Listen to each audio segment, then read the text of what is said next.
का स्वागत है। मैं आर के रमन इलेक्ट्रिकल डिपार्टमेंट से।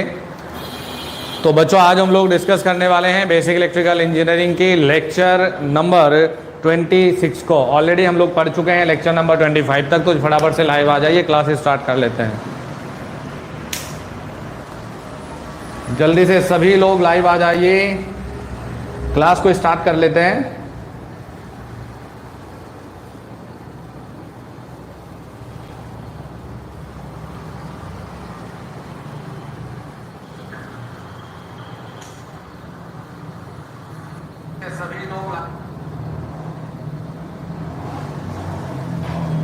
चलिए बस जल्दी से क्लास को स्टार्ट करने वाले हैं हम लोग।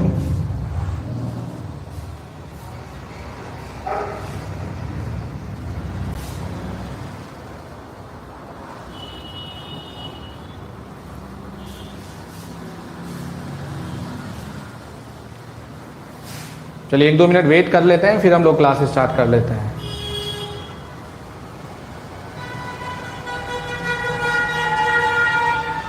Good evening, good evening.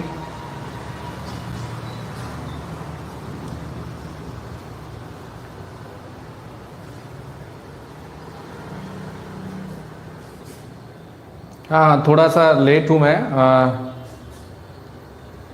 थोड़ा सा लेट है बस। अभी आज देर हो गया, डेफिनेटली आज देर हो गया सर, आज भी बहुत लेट है। नहीं मैं ट्राई कर रहा हूँ। देखिए बच्चों मैं बता दूँ कि आज मॉर्निंग से क्लास नहीं हुई है क्योंकि आज थोड़ा सा नेटवर्क प्रॉब्लम था, नेट कनेक्टिविटी का प्रॉब्लम था मॉर्निंग से। अदरवाइज आप लोगों की क्लास मॉर्निंग से 6 बजे से स्टार्ट कर देते और आप लोगों की क्लास लेने के लिए ही मैंने अभी ये प्रॉब्लम को शॉर्ट आउट कराया है कि मेरी इलेक्ट्रिकल की क्लास तो एटलीस्ट हो जाए।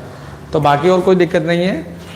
थोड़ा सा आजकल थोड़ा सा बिजी भी चल रहा हूँ, तो आप लोगों की क्लास बस मिस ना हो जाए। तो कल से मैं ट्राई करूँगा तो आपकी क्लास रेगुलर 6 बजे हो या इससे थोड़ा पहले हो जाए, कोई दिक्कत वाली चीज़ नहीं है। तो जल्दी से हम लोग क्लास स्टार्ट कर लेते हैं। बच्चे लिख रहे हैं कोई बात नहीं सर, चलिए बढ़िया है, बढ़िया है। क्लास स्टार्ट कर लेते हैं बेटा। सभी लोग जो लाइव नहीं भी है वो लोग लाइव आ जाइए। सर ट्रांसफार्मर से न्यूमेरिकल भी लीजिएगा तो बिल्कुल लेंगे। मैं लैपटॉप को सामने ही पुट कर लेता, सामने रख लेता हूं ताकि आप लोगों के कमेंट मैं पढ़ाते पढ़ाते देख पाऊं। आप हैं तो कोई गम नहीं। अरे कल मेरा बर्थडे भी है यार, कल मेरा जन्मदिन भी है। हाँ कल हम लोग ऑनलाइन सेलिब्रेट भी करेंगे। सर बेसिक के बाद पावर सिस्टम, डेफिनेटली बेसिक के बाद हम लोग पावर सिस्टम स्टार्ट करेंगे। सर एसएससी जेईई और यूपीपीसीएल का क्वेश्चन सेंड कर दीजिए, उसका भी सॉल्यूशन कीजिएगा। हाँ अब बच्चों के मुझे पेपर मिल रहे हैं, रेगुलर पेपर मिल रहे हैं और हम लोग पेपर को सॉल्यूशन भी करेंगे, कोई दिक्कत वाली चीज़ नहीं है। जैसे कल भी मैं एक पेपर को सॉल्यूशन करवा रहा था आप लोगों को। अरे अमित जी का सर आज मेरा बर्थडे है, तो अमित जी का चलिए हैप्पी बर्थडे भाई। आप लोगों को बहुत बहुत शुभकामनाएँ। आज गांधी जी का जन्मदिन भी रहा है, तो आप लोगों को बहुत बहुत बधाई, शुभकामनाएँ आप लोगों को। सर हिंदी बुक बताएं। हिंदी में बुक क्या है कि बेटा हिंदी में जो किताब 1-2 मैंने देखी भी है तो वो बहुत अच्छी किताब मुझे नहीं लगी है, इसलिए मैं ज़्यादा सजेस्ट नहीं करता। चलिए तो बेटा पढ़ाई स्टार्ट कर लेते हैं ना। देखिए लेक्चर नंबर 26 को हम लोग स्टार्ट कर लेते हैं। तो बच्चों देखिए लास्ट क्लास में जो हम लोगों ने पढ़ा है, जहाँ तक हम लोगों ने पढ़ा है तो हम लोग यहाँ तक पढ़ चुके हैं फॉर्म फैक्टर, हम लोग पढ़ चुके हैं पीक फैक्टर, हम लोग पढ़ चुके हैं बेटा रिपल फैक्टर। ये चीज़ें हम लोग पढ़ चुके हैं ऑलरेडी, यहाँ तक हम लोग कर चुके हैं। यहाँ से आगे चलते हैं हम लोग, यहाँ से आगे चलते हैं। एक मिनट जरा बच्चों, 1 मिनट। ये बिक्की आ गया।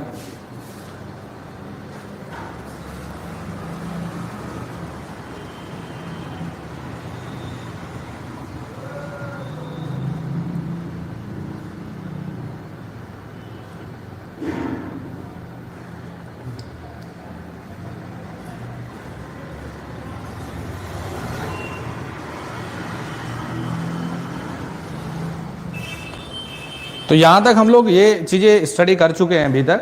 तो यहाँ से आगे हम लोग चेक कर लेते हैं। सर देखना जरा कैमरा थोड़ा सा बार बार ये हिल रहा है, कैमरे को एक बार चेक कर लीजिए। बच्चे भी कमेंट कर रहे हैं कि क्लियरिटी प्रॉब्लम है, तो जैसे बार बार ये फोकस कर रहा है।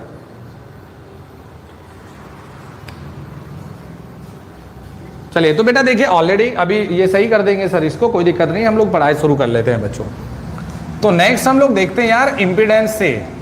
देखिए एसी सर्किट एनालिसिस में अभी तक जो पढ़ा है यार वो भी इंपॉर्टेंट है, और अब हम लोग चल रहे हैं बेटा इम्पीडेंस की तरफ। तो इम्पीडेंस का मतलब होता है कि इट्स ऑफर्ड, देखिए मैं एक एक चीज लिखा रहा हूं यार ताकि आप लोग प्रॉपर नोट मेंटेन कर पाए। It's offered opposition, it's offered opposition to the flow of current in AC. तो इसका मतलब क्या है कि एसी में करंट के फ्लो का अपोज करेगा। अभी क्लियरिटी वगैरह सब सही है, मैंने भी लाइव चलाया हुआ है। तो ये क्या करेगा बेटा, एसी में करंट के फ्लो का अपोज करेगा, यानी कि यहां पर अपोज करने के लिए सिर्फ रेजिस्टेंस नहीं है, यहां पर इंडक्टेंस और कैपेसिटेंस सभी चीजें आने वाली है। तो देखिए इंपीडेंस को जेड से हम डिनोट करते हैं, यूनिट हमारी ओम ही रहने वाली है। तो जेड बराबर हम लोग लिखते हैं बेटा एक रियल पार्ट, एक हमारा रियल पार्ट और प्लस माइनस एक आता है बेटा हमारा इमेजिनरी पार्ट। इस सेक्शन को ध्यान से देखेंगे, यहां से बहुत ही न्यूमेरिकल पूछे जाते हैं। तो रियल पार्ट प्लस क्या लिया हम लोगों ने, इमेजिनरी पार्ट। तो जब भी हम लोग इंपीडेंस रखेंगे तो रियल पार्ट क्या होता है बेटा, रेजिस्टेंस होता है। और बच्चों प्लस माइनस इमेजिनरी पार्ट, बहुत ध्यान से देखना यार, इमेजिनरी पार्ट होता है जे एक्स। यानी कि देखिए इसको हम लोग कहेंगे ये क्या है, ये बेटा हो गया रेजिस्टेंस और ये हो गया हमारा रिएक्टेंस। देखिए धीरे धीरे से पढ़ रहे हैं हम लोग, तो भाई मैं इसी तरह का अध्यापक हूं कि मैं ये बिलीव करता हूं कि चाहे मैं एक टॉपिक लूं लेकिन इसको बच्चों के दिमाग में घुसा दूं बस। तो बेटा क्या है कि रेजिस्टेंस और रिएक्टेंस, तो रिएक्टेंस हमारा दो तरह का होता है, एक इंडक्टिव रिएक्टेंस और एक हमारा कैपेसिटिव रिएक्टेंस। तो ध्यान देंगे इंडक्टिव और कैपेसिटिव रिएक्टेंस की बात हम लोग बाद में करेंगे। तो देखिए रियल पार्ट हमारा क्या, रेजिस्टेंस और इमेजिनरी पार्ट यहां पर हमारा रिएक्टेंस है। इन सब के जो यूनिट है यार ये ओम ही रहती है। क्लियर है। तो पेपर में ये चीज तो ज्यादातर पूछता नहीं है, वो पूछता है जो एग्जाम में जो चीजें पूछेगा वो पूछता है ससेप्टेंस से रिलेटेड और कंडक्टेंस से रिलेटेड। तो देखिए बच्चों को जो ज्यादातर कंफ्यूजन रहता है, जब हम लोग एक कॉम्बिनेशन की बात कर रहे हैं, आर और एक्स की बात कर रहे हैं, तो हम लोगों ने कहा है कि भैया ये इंपीडेंस है। अगर सर्किट में ध्यान देंगे, अगर सर्किट में सिर्फ एक सिंगल रेजिस्टेंस यूज होता हो तो बेटा कंडक्टेंस, ध्यान देना है, कंडक्टेंस हम लोग डायरेक्ट लिख देते हैं कि G बराबर 1/R। लेकिन ध्यान देना है सिर्फ सर्किट में रेजिस्टेंस यूज होता हो, सिर्फ रेजिस्टेंस यूज होता हो तो क्या लिख रहे हैं, G बराबर 1/R। अगर सर्किट में, ध्यान देना है, अगर सर्किट में जैसे कैपेसिटेंस है या फिर अकेला, मेरी लाइनों को ध्यान से सुनना है क्योंकि यही इन्हीं लाइनों में सवाल का जवाब मिल जाएगा यार। अगर सिर्फ कैपेसिटेंस यूज होता हो या फिर इंडक्टेंस यूज होता हो, यानी कि या तो XC है या फिर XL है, तो XC का मान भी लिख देते हैं 1/ωc या फिर 1/2πfc, यूनिट ओम है। XL बराबर क्या है, ωL या फिर 2πfl यूनिट ओम है। तो जब ये अकेले अकेले कनेक्ट हो, तो यहां जब अकेला कनेक्ट होगा तो हम लोग लिख लेते हैं कि यार 1/R इट मींस कंडक्टेंस है। और B बराबर जिसको हम लोग कह रहे हैं कि ससेप्टेंस, B हमारा क्या है बेटा, ससेप्टेंस। B क्या है, ये ससेप्टेंस। तो B बराबर जब ये अकेला होगा तो या तो हम 1/XC लिख सकते हैं या फिर हम लोग B बराबर 1/XL लिख सकते हैं। लेकिन मतलब समझिए यार, ध्यान से देखना है ये कि जब ये अकेला कनेक्ट होगा, अकेला कनेक्ट होगा, लेकिन जब भी ये इंपीडेंस के फॉर्म में आए और बच्चों आपसे पूछा जाता है कि आप मुझे इंपीडेंस दिया जाता है और आपको पूछा जाता है कंडक्टेंस और ससेप्टेंस बताइए, तो ज्यादातर बच्चे यहां गलती कर बैठते हैं। और देखिए एसी सर्किट एनालिसिस अभी तक जो चीजें पढ़ी है वो तो इंपॉर्टेंट है, लेकिन ये जो अब सेक्शन हम लोगों ने शुरू करने जा रहे हैं सर्किट एनालिसिस वाला, ये न्यूमेरिकल करने के लिए और SSC point of view, GATE point of view के लिए सबसे ज्यादा इंपॉर्टेंट है। क्योंकि यहां पर हम लोग अर्थमेटिक सम करके काम नहीं चलाएंगे भाई, यहां पर हम लोग को वेक्टर सम करना पड़ेगा। तो देखिए इसको समझना बहुत ज्यादा जरूरी है। जब सर्किट में सिर्फ ये अकेले अकेले यूज होंगे तो हम लोग लिख सकते हैं G बराबर 1/R या फिर B ससेप्टेंस बराबर 1/XC या फिर 1/XL, लेकिन ये अकेले अकेले कनेक्ट है। अब देखिए एक टर्म होता है यार एडमिटेंस, ये बेसिक चीजों के बारे में आइडिया होना बहुत जरूरी है। एडमिटेंस जिसको डिनोट करते हैं Y से, एसी एनालिसिस का बेसिक्स यही है भाई। तो देखिए एडमिटेंस का मतलब होता है भैया, यहां जैसे इंपिडेंस के दो अलग अलग पार्ट है, रियल रेजिस्टेंस है और इमेजिनरी पार्ट रिएक्टेंस है, तो ऐसे ही एडमिटेंस के भी दो पार्ट होते हैं जिसमें एक रियल पार्ट और एक इमेजिनरी पार्ट कहलाता है ससेप्टेंस। यानी कि रियल पार्ट बेटा कहलाएगा यहां पर कंडक्टेंस और इमेजिनरी पार्ट कहलाएगा बेटा यहां पर ससेप्टेंस। ध्यान देंगे रियल पार्ट क्या है कंडक्टेंस और इमेजिनरी पार्ट क्या हुआ ससेप्टेंस। तो बच्चे यहां पर एक गलती कर बैठते हैं, तो यहां देखना है। और ये एडमिटेंस जो होता है, एडमिटेंस की इन सब की G की B की या Y का जो यूनिट होता है बेटा, ये होता है हमारा मो या फिर साइमन, मो या सीमेन इसकी यूनिट होता है। अब देखना है आपको, ध्यान देना है, यहीं पर बस समझने वाली चीज है यार। अगर बेटा मैं ये कहूं कोई भी सर्किट गिवन है और Z बराबर जो होता है, चलिए ये भी देख लेते हैं, Z बराबर जो मिलता है, Z बराबर होता है 1/Y, यानी कि इंपीडेंस और एडमिटेंस दो अलग अलग चीजों को दर्शा रही है। देखिए रेजिस्टेंस का काम क्या है, रेजिस्टेंस या XL का काम क्या है या XC का काम क्या है, जिसकी भी यूनिट, आपको बस ये चीज पकड़नी है यार कि जिसकी भी यूनिट ओम में है वो करंट के फ्लो का अपोज करेगा, और जिसकी यूनिट भी मोह में आ गई ना वो करंट के फ्लो को ईजनेस प्रोवाइड कराएगा। तो अगर मैं एडमिटेंस की बात कर रहा हूं तो एडमिटेंस का काम क्या हुआ कि ये एसी सर्किट में करंट के फ्लो को ईजनेस प्रोवाइड कराएगा। अगर हम बात करें कंडक्टेंस की तो ये करंट के फ्लो को ईजनेस प्रोवाइड कराएगा, यानी कि आसानी से फ्लो कराएगा। अब देखिए आपको ध्यान ये देना है, अगर मैं बच्चों ये कह रहा हूं आपसे, चलिए इसको थोड़ा सा रफ कर लेते हैं भाई। अगर किसी बच्चे को स्क्रीनशॉट लेना है तो जल्दी से लीजिए और इस लेक्चर को बढ़िया से पढ़िएगा, बढ़िया से देखना है इसको ना, तो फटाफट से 1 सेकंड के अंदर स्क्रीनशॉट लीजिए, फिर हम लोग आगे चलते हैं भाई। चलिए स्क्रीनशॉट हो गया भाई। एक बच्चा कमेंट कर रहा है सर कौन सा सब्जेक्ट पढ़ा रहे हैं, स्टडी मटेरियल कब पहुंचेगा सर। तो बेटा मैं बता दूं आज स्टडी मटेरियल डिस्पैच नहीं हो पाया है क्योंकि कोरियर वगैरह की सब छुट्टी थी। कल मॉर्निंग में डिस्पैच कर दिया जाएगा जिन बच्चों ने ऑर्डर किया हुआ है। और बच्चों मैं बता दूं हम लोग पढ़ रहे हैं यार बेसिक इलेक्ट्रिकल इंजीनियरिंग का लेक्चर नंबर 26, और जितने भी मेरे नए व्यूअर है यार लेक्चर नंबर 1 से स्टार्ट करें, लेक्चर नंबर 1 से स्टार्ट करिए बेसिक इलेक्ट्रिकल इंजीनियर, क्योंकि बेसिक इलेक्ट्रिकल इंजीनियरिंग का आपके जेई बनने में सबसे ज्यादा महत्वपूर्ण योगदान रहने वाला है। तो देखिए यहां इसको कर लेते हैं रफ हम लोग, और अब चलते हैं यार इसके सबसे इंपॉर्टेंट न्यूमेरिकल की तरफ जो बच्चों से ज्यादातर पूछे जाता है। देखिए अगर मैं ये कहूं कि Z बराबर दिया है 3 + J4, ऐसे सिंपल सा न्यूमेरिकल दे रहा हूं, बहुत ही आसान है, आप लोगों की किताबों में भी दिया गया है और आप लोगों को बहुत को इसका उत्तर पता भी होगा। बेटा 3 + J4 आपको पता है, इसका उत्तर भी ज्यादातर बच्चों को पता होता है। मैं पूछ रहा हूं कि G का मान बताइए और B का मान भी बताइए। G और B का मान पूछा यार मैंने, तो बच्चे क्या करते हैं कि अभी सर ने बताया है G बराबर 1/3 कर लेते हैं और B बराबर 1/4 कर देते हैं, और भैया ये गलत हो जाता है।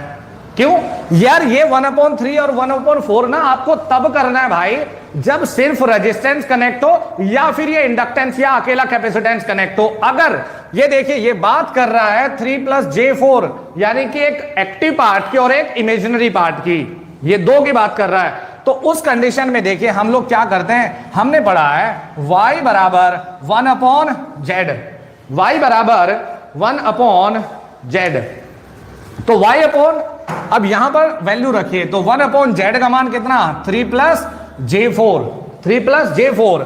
अब देखिए इसको सॉल्यूशन करना है, तो मैंने क्या कर दिया कि 3 - J4 अपॉन 3 - J4 आता है ना कॉम्प्लेक्स नंबर को सॉल्यूशन करना। तो y बराबर 3 - J4, बेटा ये क्या बता रहा है, a + b into a - b बता रहा है, तो यानी कि a का स्क्वायर माइनस b का स्क्वायर, तो यानी कि 3 का स्क्वायर माइनस J4 का स्क्वायर। तो 3 - J4 अपॉन में 9, यहां क्या मिलेगा J² 16, और भाई J² का मान होता है -1। एसी एनालिसिस में ये चीजें बहुत ज्यादा इंपॉर्टेंट है। तो y बराबर 3 माइनस जे 4 अपॉन 9 प्लस 16, 3 माइनस जे 4 अपॉन 25, तो 3/25 माइनस जे 4/25। तो अब जरा कंपैरिजन करें आप लोग, y बराबर आपको क्या सिखाया गया है जी, अगर z में यहां पर प्लस आएगा तो y में यहां पर माइनस मिलेगा। अब जरा कंपैरिजन करिए भाई, तो g का मान कितना है और b का मान कितना है, तो g बराबर हम लोग को उत्तर मिल रहा है 3/25 और b बराबर हम लोग को उत्तर मिल रहा है 4/25। यूनिट क्या है, मो या सीमेन।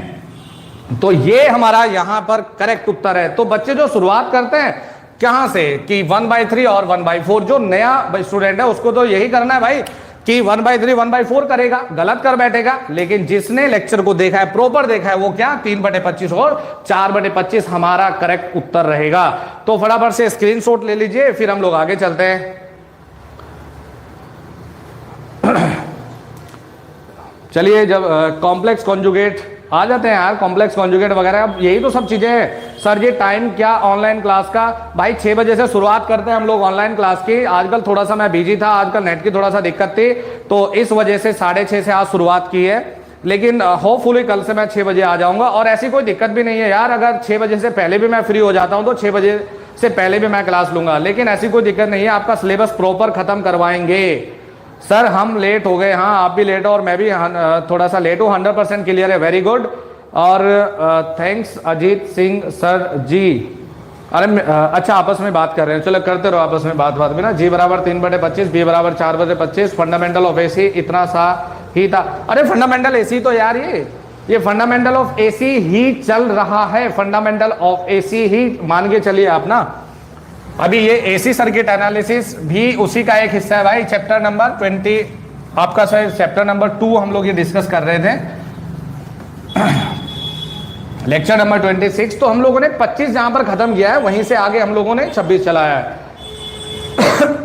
चलिए जी, यहां से आगे चलते हैं बच्चों। देखिए थोड़ा सा आप लोगों को मैथमेटिक्स के बारे में आइडिया दे देते हैं। बेटा दो चीजें होती है, एक होती है रेक्टेंगल फॉर्म, क्लियर है, एक होती है हमारी रेक्टेंगल फॉर्म। तो रेक्टेंगल फॉर्म का मतलब होता है रियल और इमेजिनरी। जैसे कि आप यहां पर देख लीजिए, ये है एक्स एक्सिस, भाई इन चीजों को आप ढंग से देख लेंगे तो आगे चल के दिक्कत नहीं होगी। रेक्टेंगुलर फॉर्म, तो हम लोग क्या कह रहे हैं, एक्स एक्सिस और वाई एक्सिस। तो कुल मिला के बेटा मैंने ये लिख दिया कि ये देखिए एक्स एक्सिस क्या होता है हमारा रियल, और बेटा ये क्या होता है हमारा इमेजिनरी। तो ध्यान देना है यहां, अगर हम लोग बेटा ये लिखें कि यहां पर रियल हमारा ये आर है और इमेजिनरी हम लोगों ने यार एक्स लिख दिया, तो ये कोई रिएक्टेंस वगैरह नहीं था, एक वैल्यू था ऐसे ही। हमने आर ले लिया और ये एक्स ले लिया, यहां पर हम लोगों ने लिया है आर, और बेटा यहां पर इमेजिनरी नंबर ले लिया हम लोगों ने एक्स। क्लियर है। तो देखिए जब भी हम लोग बेटा यहां रिजल्टेंट की बात करेंगे, ये होता है हमारा रिजल्टेंट। रेक्टेंगुलर और पोलर फॉर्म, दो फॉर्म के बारे में बेटा आपको जानकारी होना बहुत जरूरी है। तो देखिए रेक्टेंगुलर फॉर्म का मतलब है जब भी हम लोग कोई नंबर हम लोग बात कर रहे हैं जैसे इंपीडेंस की, तो रियल पर मैग्नीट्यूड कितना है बेटा आर है, क्लियर है। और यहां इमेजिनरी का मतलब होता है जे टर्म से, बहुत ही सिंपल से वे में आप लोगों को समझाने की कोशिश कर रहा हूं।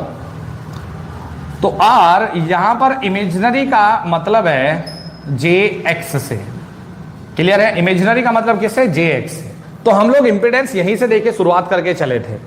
तो जब इस टर्म्स में लिखा जाता है तो ये हमारी एक रेक्टेंगुलर फॉर्म होती है, रेक्टेंगल फॉर्म होती है। तो रेक्टेंगल इसलिए मानते हैं कि क्या है कि लंबाई और चौड़ाई, आपको सिंपल ये रेक्टेंगुलर फॉर्म है।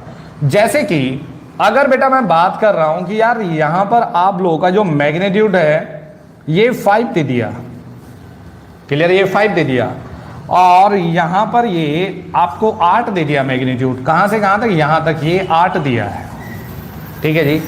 तो जब भी आप इस पे का रिजल्टेंट आप मार्क करें, रिजल्टेंट क्या है ये, तो आप रिजल्टेंट मार्क करें। मैं कह रहा हूं अभी वेक्टर का मैं कुछ जिक्र नहीं कर रहा हूं, तो बेटा आप मार्क करेंगे कि 5 + j8। अभी मैंने मैग्नीट्यूड वगैरह का बिल्कुल बात नहीं किया है, यानी कि एक टर्म हमारे लिए क्या है बच्चों, रियल है, और एक हमारे लिए यार क्या है, इमेजिनरी टर्म्स है। एक हमारे लिए क्या है, इमेजिनरी टर्म। अब देखिए इस चीज को ध्यान से समझना है। रियल और इमेजिनरी का जो कॉन्सेप्ट है यही सब इंपॉर्टेंट है एसी में, यही चीज ज्यादा इंपॉर्टेंट है एसी में। हम लोग ये देख लेते हैं कि जब भी हम लोगों ने सपोज ये देखा कि यहां पर भी कुछ नंबर दिया है जिसको मैं ए लिख लेता हूं बेटा, यहां पर भी कुछ नंबर दिया है जिसको हम बी लिख लेते हैं, और हमने इसका रिजल्टेंट देखा कि आर ये है, आर ये है, तो देखिए ये ए है और ये कितना दिया है बी।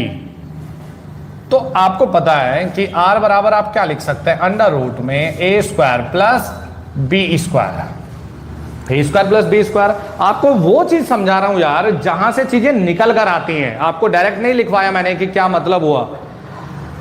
अब देखिए जब हम मैग्नीट्यूड लिख लेते हैं तो आर बराबर क्या लिखा यार हमने, रियल टर्म का स्क्वायर प्लस इमेजिनरी टर्म का स्क्वायर। साथ के साथ में बेटा आप रिजल्टेंट का ये एंगल बताइए मुझे जो ज्यादा इंपॉर्टेंट है। सपोज हमने थीटा मान लिया, ठीक है जी, थीटा मान लिया, तो बेटा मैं लिख देता हूं यहां कि टेन थीटा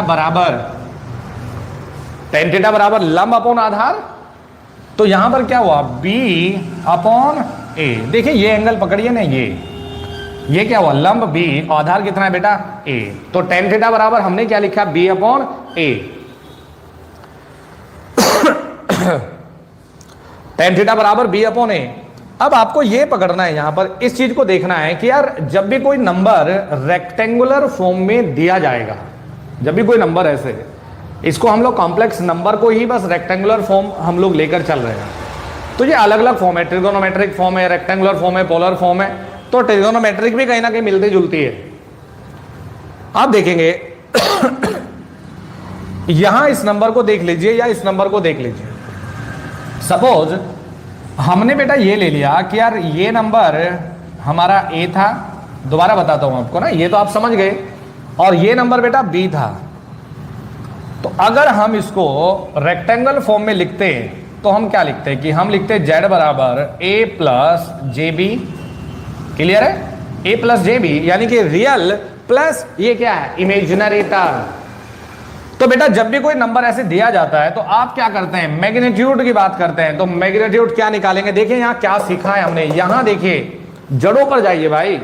तो यहां सीखा है जब भी हम मैग्नीट्यूड निकालेंगे रिजल्टेंट का, तो अंडर रूट में रियल का स्क्वायर प्लस इमेजिनरी का स्क्वायर। तो जेड का मैग्नीट्यूड कितना होगा, अंडर रूट में ए का स्क्वायर प्लस इमेजिनरी का स्क्वायर। तो मैग्नीट्यूड आ गया। तो जब भी हम जिस एंगल की बात कर रहे हैं ना, थीटा एंगल जो होता है वो होता है हमारा जहां एक्स एक्सिस के साथ में रिजल्टेंट कितना एंगल बनाता है, ये एंगल हम लोग कैलकुलेट करते हैं। तो थीटा बराबर टेन इनवर्स, यहां देखिए ऊपर क्या लिखा है, बी अपॉन ए। तो बी का मतलब समझिए यार, बी का मतलब है इमेजिनरी टर्म। बी का मतलब क्या है, इमेजिनरी टर्म। तो यहां इमेजिनरी टर्म कितना है, बी, और रियल टर्म कितना है, ए। तो जिस चीज को आप रखते आए ना, इसका प्रूफ ये है। अभी तक आप क्या करते आए हैं, अभी तक सिर्फ आपने ये किया है अभी तक आपने सिर्फ ये किया है कि आपको जब भी कोई नंबर मिला जेड बराबर ए प्लस जे बी, तो आपने क्या किया कि सिंपल इसका अंडर रूट कर दिया। लेकिन इसके पीछे कारण ये होता है यार, इसलिए हम लोग लिखते हैं यहां पर कि अंडर रूट ए स्क्वायर प्लस बी स्क्वायर। साथ के साथ में हम लोगों ने ये देखा है कि एंगल थीटा कैसे लेते हैं। अब देखिए हम लोग चल लेते हैं यार पोलर फॉर्म की तरफ, हम लोग चलते हैं अब पोलर फॉर्म की तरफ। तो ये थी यार रेक्टेंगुलर फॉर्म, नेक्स्ट चलते हैं हम लोग पोलर फॉर्म की तरफ। अब देखिए पोलर फॉर्म का मतलब क्या है, आपने बेटा ये देखा होगा कि सपोज कोई भी नंबर है, मैं ले लेता हूं कि आर बराबर, यहां कुछ भी नंबर दिया है आपको ए एंगल थीटा, कुछ भी दे दिया आपको ए एंगल थीटा, आर बराबर आपको दिया है ए एंगल थीटा। तो बेटा इसका मतलब ये होता है, आपको ध्यान से देखना है कि इसका मतलब ये है कि जो रिजल्टेंट है किसी भी दो नंबर का, अगर हम लोग यहां ए लें और यहां पर हम नंबर बी मेंशन करें, तो इसका मतलब बेटा ये होता है कि किन्हीं भी दो कॉम्प्लेक्स नंबर का रिजल्टेंट कितना है, ए है, और ये रिजल्टेंट यहां से जो एंगल बना रहा है ये कितना है, थीटा है। ये एंगल जो बना रहा है ये क्या है, थीटा है भाई, थीटा है। तो जब भी हम लोग, अगर हम लोग इसको स्टडी करें कि यार ये तो ए एंगल थीटा है, तो देखिए कैसे आएगा। अगर हम लोग लिखें ए बराबर, चलिए आप लोगों को प्रूफ करके बताता हूं। तो एंगल बेटा ये क्या दिया है, थीटा एंगल दिया है। क्या है कि एक इंजीनियर की जिम्मेदारी है कि हर एक चीज को ध्यान से देखें, हर एक चीज को समझे। ए बराबर, देखिए यहां क्या है बेटा, मैग्नीट्यूड ए है, तो ए के साथ में एंगल थीटा बनाए तो ये कंपोनेंट कितना हो गया, ए कॉस थीटा। इसके साथ में कुछ एंगल नहीं है तो बी बराबर क्या हो गया, ए साइन थीटा। क्लियर है, ए कॉस थीटा और ए एंगल साइन थीटा। तो इसका मतलब क्या है कि यार ए जब हम लोग लिखेंगे तो यहां क्या लिखेंगे कि ए कॉस थीटा प्लस जे ए साइन थीटा। भाई रेक्टेंगुलर फॉर्म में हम लोग अगर तोड़ते हैं तो हम यही तो लिखते हैं। अब यहां से अगर हम लोग ए को कॉमन ले लें तो ये क्या हो गया यार, कॉस थीटा प्लस जे साइन थीटा। तो अब देखिए हम लोगों ने शुरुआत कहां से की है बच्चों, शुरुआत कहां से की है। अगर ये लिखा जाएगा तो इसको कहेंगे हम लोग पोलर फॉर्म, और इसको हमने किस में तोड़ दिया, ये रेक्टेंगुलर फॉर्म में तोड़ दिया है। तो जब भी हम लोग लिखते हैं तो आपको तो डायरेक्ट सिखाया जाता है, लेकिन कारण ये होता है, तो जब भी आप ब्रैकेट को ओपन करते हैं, अगर इसमें मैं लिखूं r बराबर a, तो हम क्या लिखेंगे, cos थीटा प्लस जे साइन थीटा। ठीक है जी। तो ये कहलाता है कि रेक्टेंगुलर फॉर्म से आप क्या करेंगे, इसमें रेक्टेंगुलर फॉर्म से आप इसमें चेंज कर सकते हैं और इस पोलर फॉर्म से आप रेक्टेंगुलर में भी कन्वर्ट कर सकते हैं। बहुत ही इंपॉर्टेंट कॉन्सेप्ट है ये। ठीक है जी, तो इसको देख लीजिए, फिर आगे चलते हैं हम लोग।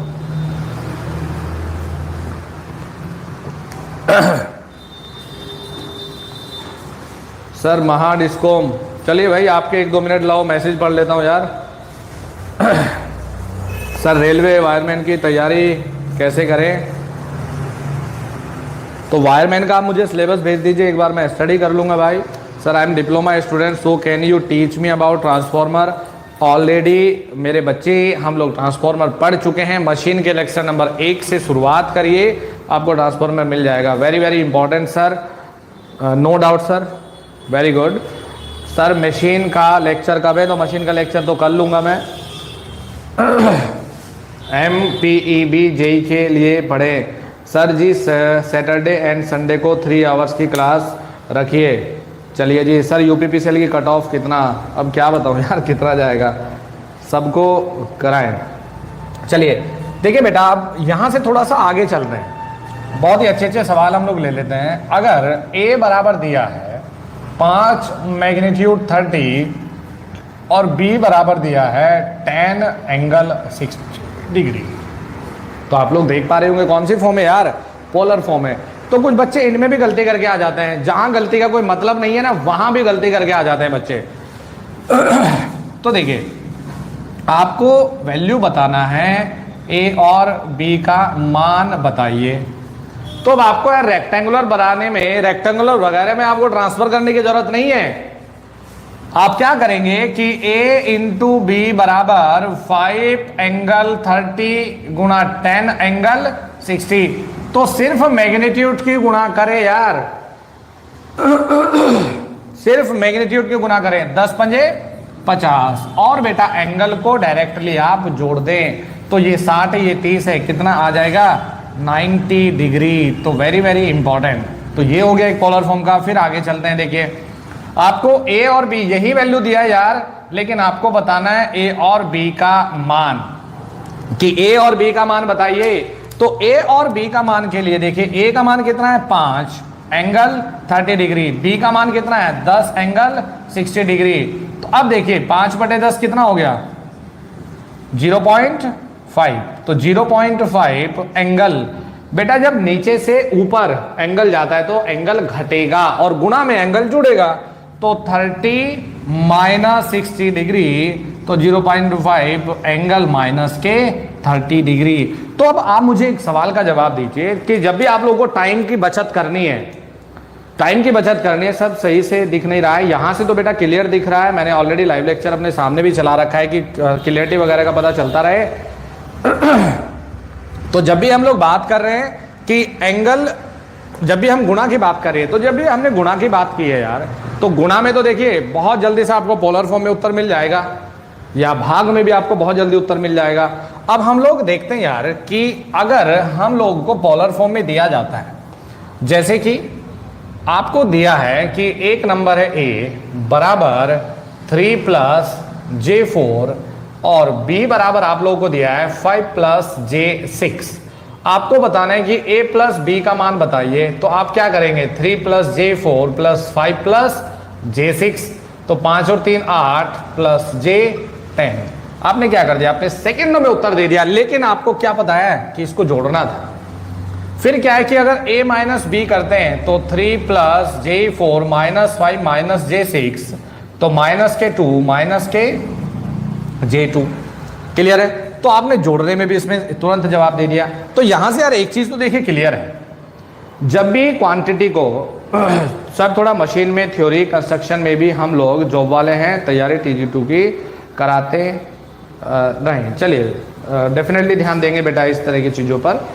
अब देखिए, जब भी हम लोग गुणा और भाग करने के लिए देखेंगे तो प्रीफर करें आप, जब भी हम गुणा और भाग के लिए देखें तो मेरे बच्चों आप प्रीफर करें पोलर फॉर्म को, और जब भी आप जोड़ने और घटाने के लिए देखें तो आप प्रीफर करें रेक्टेंगुलर फॉर्म को। तो हमने ये सीखा है कि रेक्टेंगुलर फॉर्म से पोलर फॉर्म या पोलर फॉर्म से रेक्टेंगुलर में कैसे कन्वर्ट किया जाता है। तो ये भी हमारा एक ऐसी एनालिसिस में काफी इंपॉर्टेंट सेक्शन होता है। क्लियर है? तो यहां से अब आगे चलते हैं। रेक्टेंगुलर देखिए, काफी बच्चों ने, मैंने इसलिए इसको डिस्कस किया यार, काफी बच्चों ने मुझे इस चीज को लेकर कमेंट भी किया और काफी बच्चों ने मुझे कहा भी है कि सर इस चीज को थोड़ा सा आप डिस्कस कर दीजिए। तो अदरवाइज हम लोग क्लासेस में मैंने पिछली बार इसको डिस्कस नहीं किया था, भैया डिप्लोमा वाला बच्चा है तो इन चीजों को तो पढ़ के ही आएगा, लेकिन फिर भी मैंने इन चीजों को बेटा डिस्कस किया है, क्योंकि polar form very very important, rectangular form very very important. अब देखिए यार, हम लोग थोड़ा सा पढ़ लेते हैं एसी एनालिसिस में। आप लोग समझ रहे होंगे कि यार अब जब मैं बात कर रहा हूं यार एसी एनालिसिस की, तो बेटा यहां 3 + 2, अगर हम लोग बात करते अर्थमेटिक सम की, अर्थमेटिक सम, इस चीज को समझने की कोशिश करिए। अर्थमेटिक सम, तो इसका उत्तर लिख देते हैं हम लोग 5, यानी कि डीसी के केस में।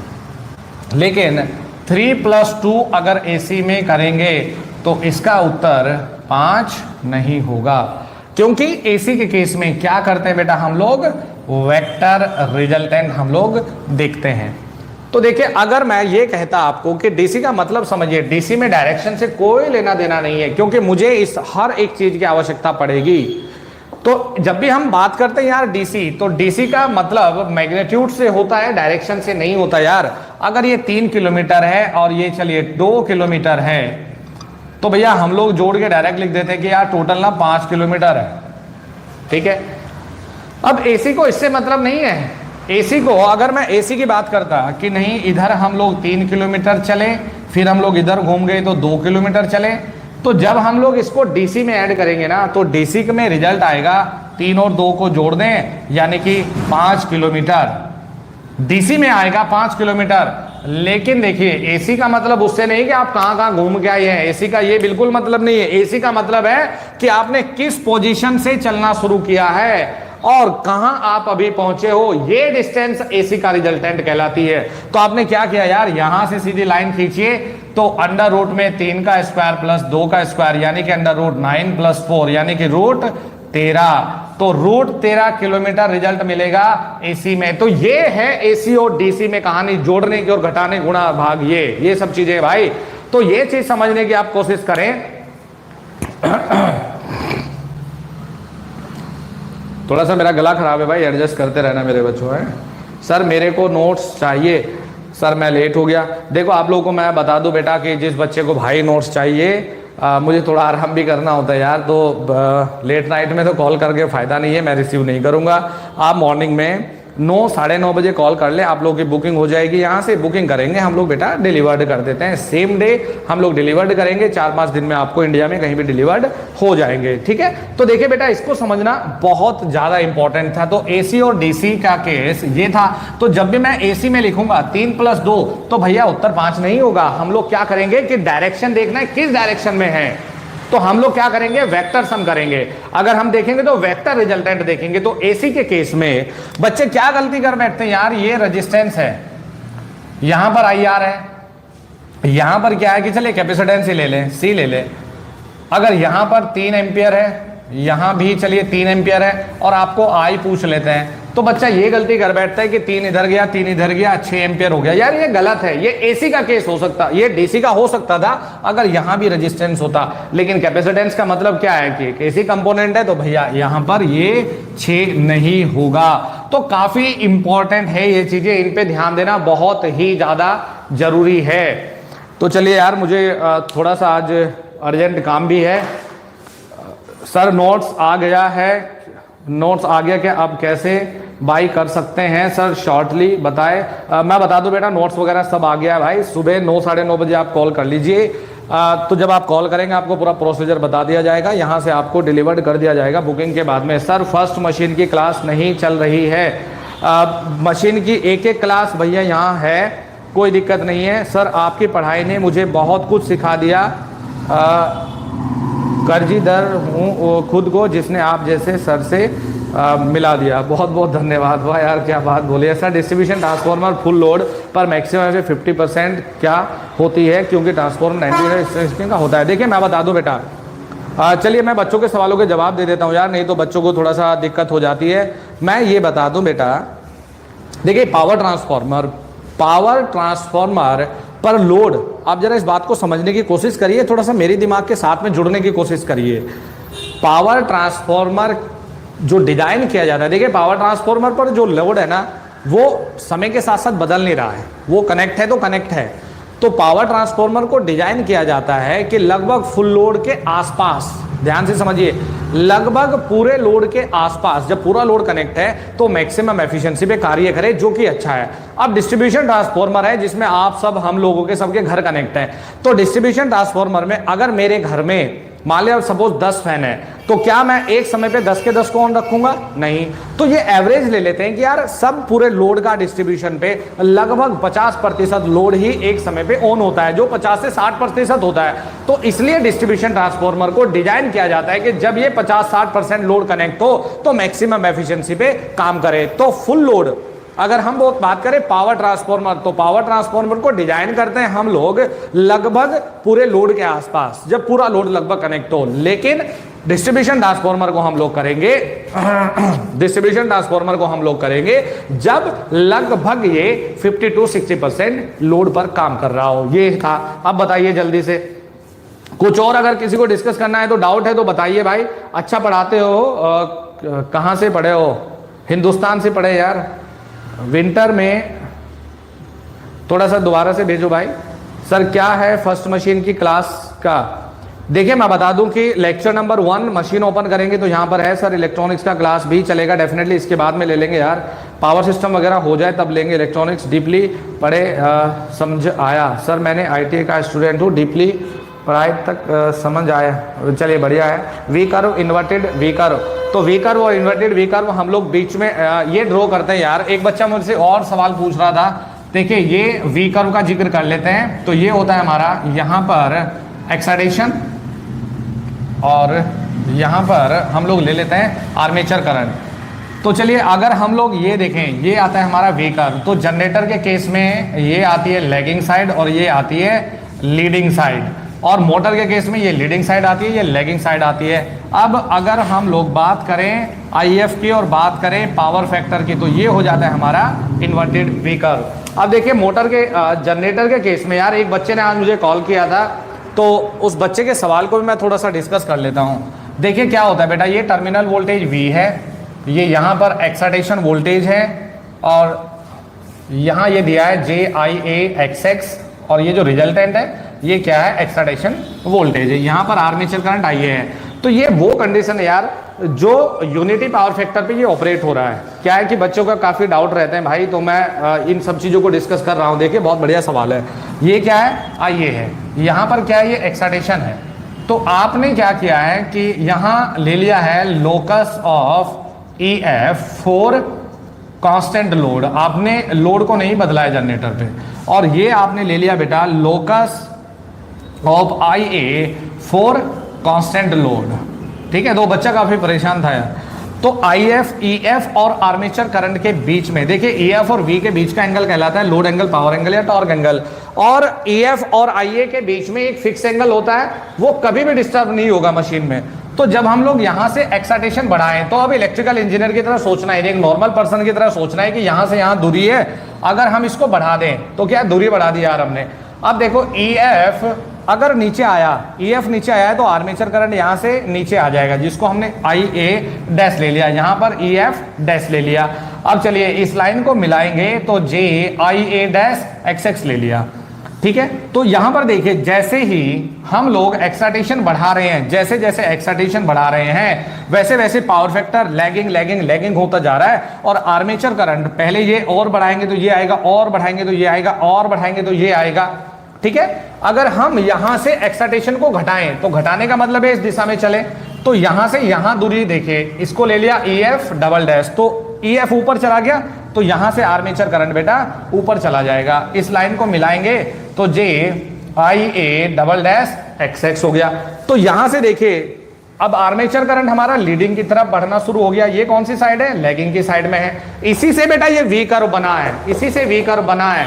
तो देखिए वी कर्व कैसे बना है, एक्साइटेशन ये रहा आई एफ और ये क्या है आई ए।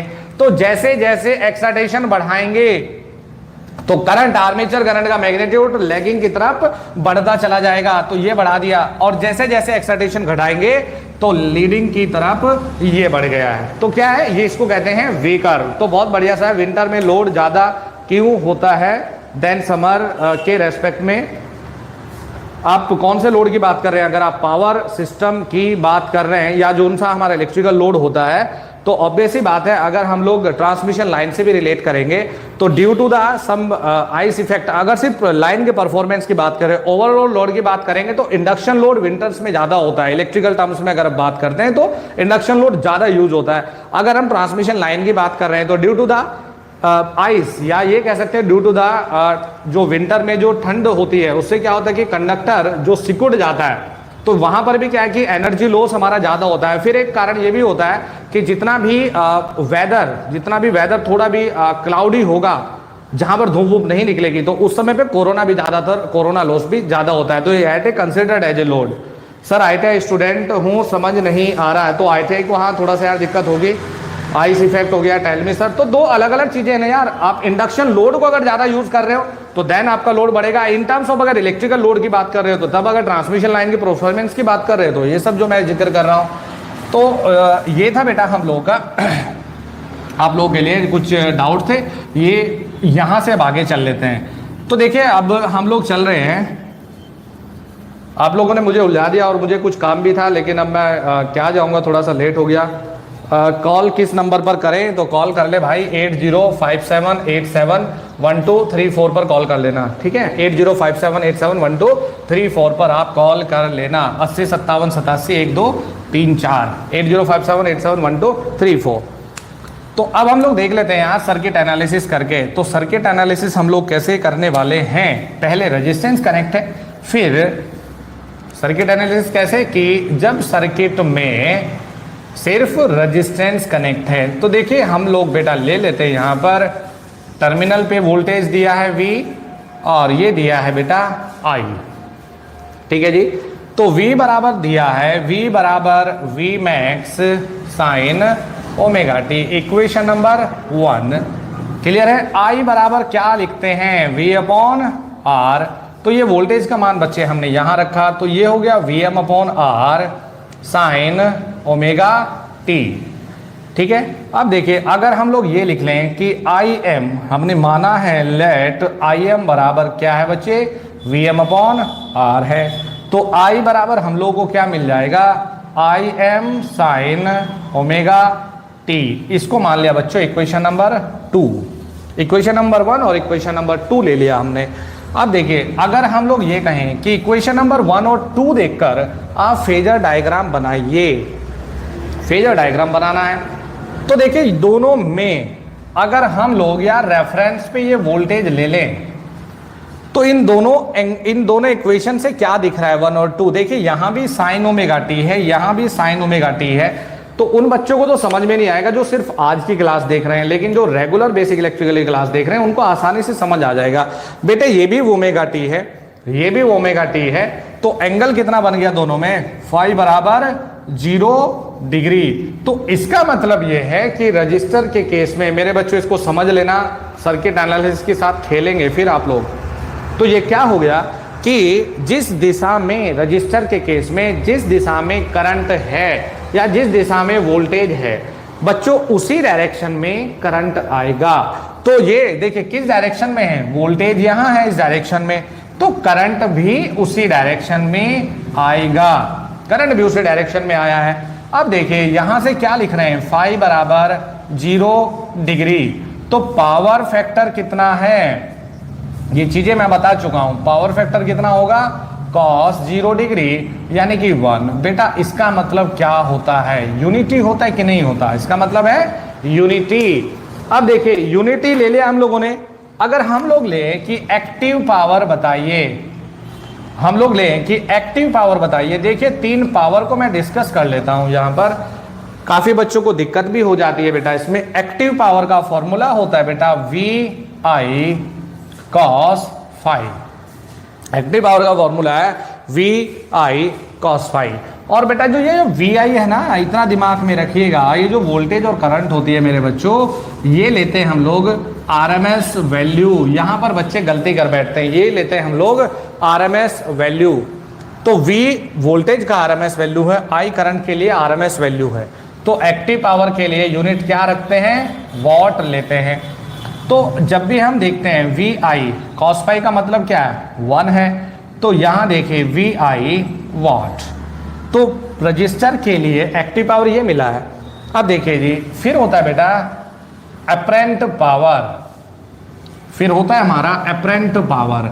तो अपरेंट पावर का मतलब होता है वोल्टेज और करंट से, अपरेंट पावर का मतलब है वोल्टेज और करंट से, यानी कि इसका मतलब क्या है, यूनिट वोल्ट एम्पियर।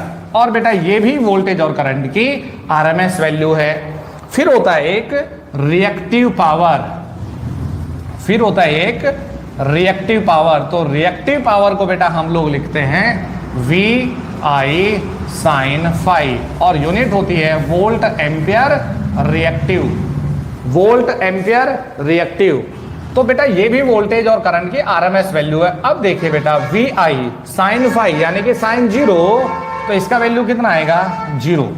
अब मुझे एक बात बताइए, रजिस्टर के केस में एक एक्टिव पावर का वैल्यू कितना है, VI है, अपरेंट पावर का वैल्यू क्या है, VI है, और रिएक्टिव पावर कितनी है, 0 है। तो बेटा ये तो डायरेक्ट सवाल आते हैं बच्चों। तो रजिस्टर के केस में जो इंपॉर्टेंट है, वेरी वेरी इंपॉर्टेंट क्या है कि एक्टिव पावर बराबर अपरेंट पावर, एक्टिव पावर बराबर बेटा अपरेंट पावर होती है, वेरी वेरी इंपॉर्टेंट। और ये जो जितनी भी मैंने AC में पावर लिखवाई है भाई, ये सारी बहुत ही इंपॉर्टेंट होती है, बहुत ही इंपॉर्टेंट है एग्जाम पॉइंट ऑफ व्यू से। साथ के साथ में इनकी यूनिट को जरूर पढ़ के जाएं। तो ये होता है हमारा AC कितना है, ठीक है जी। तो जल्दी से इसकी आप स्क्रीनशॉट ले लीजिए, फिर यहाँ से आगे चलते हैं। और मैं थोड़ा सा यार इन पावर को डिस्कस कर देता हूँ कि इन पावर का मतलब क्या है, कि हम कैसे हम लोग अलग अलग वे में इनको देखते हैं।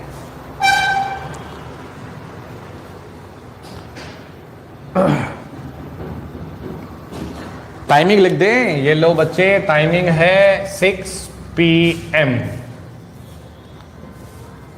लेकिन मैं थोड़ा बहुत लेट हो जाता हूँ, लेकिन ट्राई करूंगा नेक्स्ट टाइम से टाइम पर आऊँ, ठीक है। तो देखिए यहां से आगे चलते हैं बेटा, यहां से आगे चलते हैं। देखिए जो तीनों पावर है, एक्टिव पावर, अपरेंट पावर और रिएक्टिव पावर, देखिए यार इनका मतलब क्या है। ये क्या होता है, एक्टिव पावर।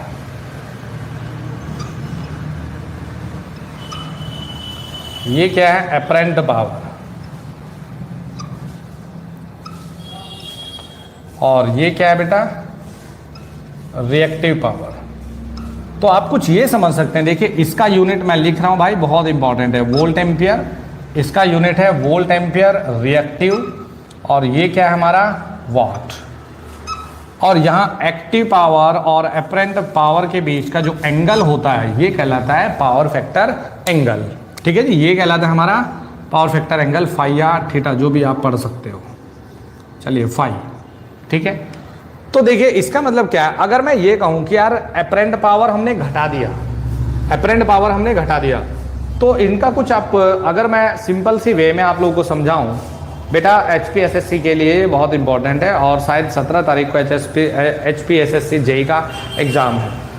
तो बेटा कहीं ना कहीं देखिए इसका मतलब यह है कि एक्टिव पावर वो पावर है जो काम आपने करना है, एक्टिव पावर वो पावर है जो काम आपने करना है, और एपरेंट पावर कुछ इस तरह की पावर है जिसके द्वारा वो काम होगा, यानी कि काम करने की एक तरह से एक एबिलिटी, और ये काम होना है, और ये काम करने में एक बाधा है जो काम करने में रुकावट डालेगा। तो यहां से जरा इस चीज को पकड़िएगा। अगर मैं ये कहूं, आपको एक एग्जांपल ले लेते हैं कि यार एक काम होना है 15 यूनिट का, 15 यूनिट का काम है, ठीक है जी, और ये काम पूरे 15 लोग कर रहे हों, 15 पर्सन इस काम को कर रहे हों, ठीक है। तो 15 पर्सन इस काम को कर रहे हैं, तो देखिए ये काम को कर रहे हैं, तो ये it considered as apparent power. भाई ये किसी किताबों में नहीं, आप लोगों को समझाने के लिए सब चीजें ले रहा हूं। और बेटा ये क्या है हमारा? ये वर्क है, ये वर्क हुआ। तो एपरेंट पावर, 15 लोगों ने 15 यूनिट काम किया है, तो आपको दिमाग में रखना है कि काम चेंज नहीं करना है, एक्टिव पावर का लेवल आपने चेंज नहीं करना है। अब अगर हम ये कहें कि यार इसी काम को करने में 10 लोग लगे, और 10 लोगों ने भी, इसने भी यही काम किया और 10 लोगों ने भी यही काम किया, तो कहीं ना कहीं आप ये नहीं समझ रहे कि जब 15 लोगों ने 15 यूनिट किया है ना, और अब 10 लोगों ने 15 यूनिट किया, यानी कि 10 लोगों का काम करने का जो रेट है या काम करने की जो एफिशिएंसी है वो बढ़िया है ना। तो इसका मतलब ये जब काम कर रहे हैं तो इसमें रुकावट ज्यादा है, यानी कि इसका मतलब क्या हुआ? ये reactive power more, reactive power more. फिर दूसरा देखिए, जब ये कम कर दिया हमने, एपरेंट पावर लेवल को घटा दिया, तो रिएक्टिव पावर क्या है? लेस हो गई।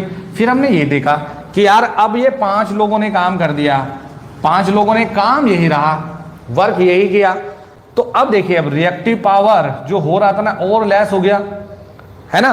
अगर हम लोग 5 लोग, यार 5 लोग 15 यूनिट काम कर रहे तो बढ़िया ना भाई, और यहां पर 10 लोग ये काम कर रहे हैं, यहां पर 15 लोग ये काम कर रहे हैं, तो आपको, आपके लिए बढ़िया क्या है? बढ़िया तो यही ना 5 लोग सेम काम कर दें। अगर हम ये कहें कि यार एक आदमी ये सब काम कर दें, तो आपको समझ में ये आ रहा होगा, एक काम इतना, एक आदमी इतना काम तो तभी कर पाएगा ना जब अपोजिशन, काम करने में बाधा कम हो। तो यहां पर काम करने में बाधा ज्यादा है, यहां पर काम करने में कम बाधा है, और यहां पर सबसे कम अपोजिशन था। तो कुल मिला के अब देखिए 2 तरह की रिएक्टिव पावर होती है, क्या? एक काम करने में जो अपोजिशन प्रोवाइड कराए, और दूसरा काम करने में जो आपकी मदद करे। तो लीडिंग का मतलब है हेल्प करना, और लैगिंग का मतलब है एक तरह से अपोज करना।